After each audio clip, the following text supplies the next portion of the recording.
Kia. Movement that inspires. 안녕하십니까, 하이테크로입니다. 많은 기대를 모으고 있는 기아의 출시 예정작, 기아의 전기차 픽업 트럭, 저희가 예상도를 선보인 적이 있죠. 예상도 공개 후 댓글창에 많은 분들이 의견을 남겨주셨습니다. 예상도 영상에서 자세히 설명하지 못했던 부분, 오늘 자세히 풀어보려 합니다. 당시 송호성 기아자동차 사장은 전기 픽업 트럭 2종을 출시할 것이라 밝혔는데, 한 대는 전기차 전용 플랫폼인 EGMP 플랫폼을 사용한 전기 픽업 트럭, 다른 한 대는 신흥국을 겨냥한 전기 픽업 트럭이라고 밝혔습니다. 저희 예상도는 후자인 신흥국가용 전기 픽업을 예상했었죠. 왜 플랫폼을 달리해 두 가지 차량으로 나올까요? 시장이 다르면 차도 다르게 개발해야 합니다. 미국 시장은 픽업 트럭이 가장 잘 팔리는 시장이기도 하고 전 세계적으로 주목받는 시장입니다. 미국 본토 출신이 아닌 타 브랜드들도 도전하고 있는 시장이죠. 대륙 횡단, 장거리 주행에 대응해야 하고 무거운 걸 끌고 갈 견인력도 확보해야 하고, 제일 중요한 점, 대륙답게 차체 크기도 넉넉해야 합니다. 미국 시장의 특수성을 대응할 만한 플랫폼이 바로 EGMP 플랫폼이라 볼 수 있습니다.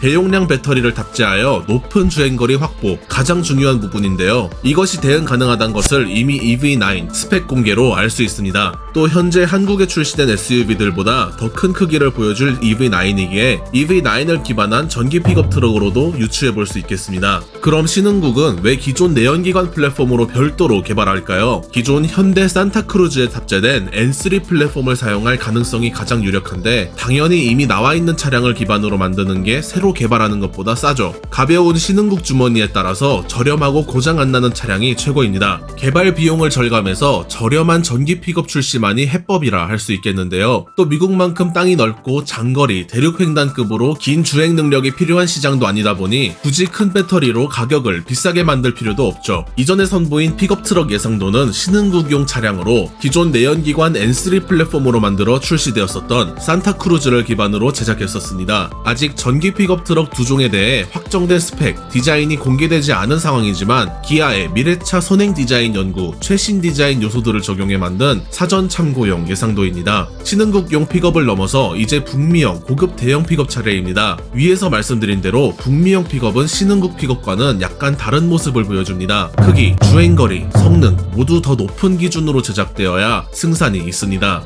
심지어 테슬라 사이버 트럭, 리비안 등 최고의 기대를 받고 있는 차량들을 넘어서 기존 기성 자동차 회사들, 포드, 쉐보레 픽업들은 정말 충성도 높은 고객들과 검증받은 내구성들을 앞세워서 자신들의 픽업 트럭 제작 노하우를 100번 발휘시켜 전기 픽업들을 출시 중에 있습니다. 자국 브랜드 사랑에다가 픽업 종주국이라는 명성까지 EV9급 픽업이 넘어야 할 산맥들입니다. 기존 내연기관 베이스의 트럭으로는 효율 자체가 전기 전용으로 개발된 차들과 경쟁하기 어렵겠죠. 이 대형 픽업의 한국 출시는 한국 시장의 특성과 비교하지 않을 수 없습니다. 미국 시장을 타겟으로 제작되는 차량으로 차폭이나 크기 면에서 한국 시장보다 더 넉넉한 대륙적인 사이즈입니다. 기존보다 한국의 운전 환경이 더 크고 넓게 개선되었지만 여전히 미국 크기의 픽업들의 판매는 한정적입니다. 렉스턴 스포츠급, 콜로라도급의 크기가 한국 시장에서 편하게 탈 수 있는 차량으로 꼽히고 나는데, 이번에 개발 중인 EV9을 기반하여 제작될 것으로 전망되는 EV9급 픽업은 일반형 EV9보다도 더 긴 크기로 적재량을 보장해야지만 북미 시장에서도 인정받을 것으로 전망되고 있습니다. 탑재되는 배터리 용량이 많으면 가격 상승이 불가피하고, 이는 보조금을 받는다 해도 상당한 가격대로서 구매층이나 판매량에 있어서 상당한 타격을 주리라 보여지고 있으며, 결국 한국 시장에 있어 출시에 큰 걸림돌로도 보여집니다. 하지만 점점 더 큰 차량에 대한 수요가 증가하고 쉐보레 타워급 크기의 차량이 시장 조사를 거쳐 실제 출시까지 이루어진 한국 시장의 상황은 EV9급 픽업 출시에 대해 마냥 비관적으로만 볼 수는 없는 시장으로서 풀이도 가능하겠습니다. 하지만 출시가 되더라도 판매량의 한계는 명확할 것으로 전망되며 실제 판매량에 있어 신흥국용 픽업이 더욱 큰 파이를 차지할 것으로 보입니다. 지속적으로 시청자분들께서 여쭤보시는 질문, 프레임 바디가 아닌 모노코크 바디, 더구나 차체와 화물칸이 붙어있는 이 픽업 트럭은 화물차 세제 혜택을 받을 수 없지 않느냐. 혼다 리치 라인이 있습니다. 프레임 바디도 아니고 차체와 화물칸이 붙어있는데 한국에서 현재 화물차 승인받고 화물차 세금 납부하는 차량입니다. 법률상에서의 트럭, 일반형 화물 자동차를 명칭하는 것은 적재함과 승객석이 구분되어 있는 화물칸 면적이 2제곱미터 이상인 자동차를 말합니다. 화물차 세제 혜택을 받기 위해선 승객석과 적재함이 구분되어야 하는데 리치라인 구분되어 있습니다. 또 화물칸 면적 크기도 충족하여 리치라인은 화물차로 한국에서 운행이 가능한데요. 결론적으로 앞으로 나올 기아의 픽업트럭 화물차 인증 불가는 아닙니다. 당연히 현대기아 픽업트럭의 출시를 바라는 소비자가 많긴 하지만 화물차 세제 혜택이 없는 픽업트럭은 반쪽짜리 픽업 취급당하겠죠. 저희 하이테크로는 예상도 이외에도 다양한 자동차 소식, 정보들로 여러분께 다가가겠습니다.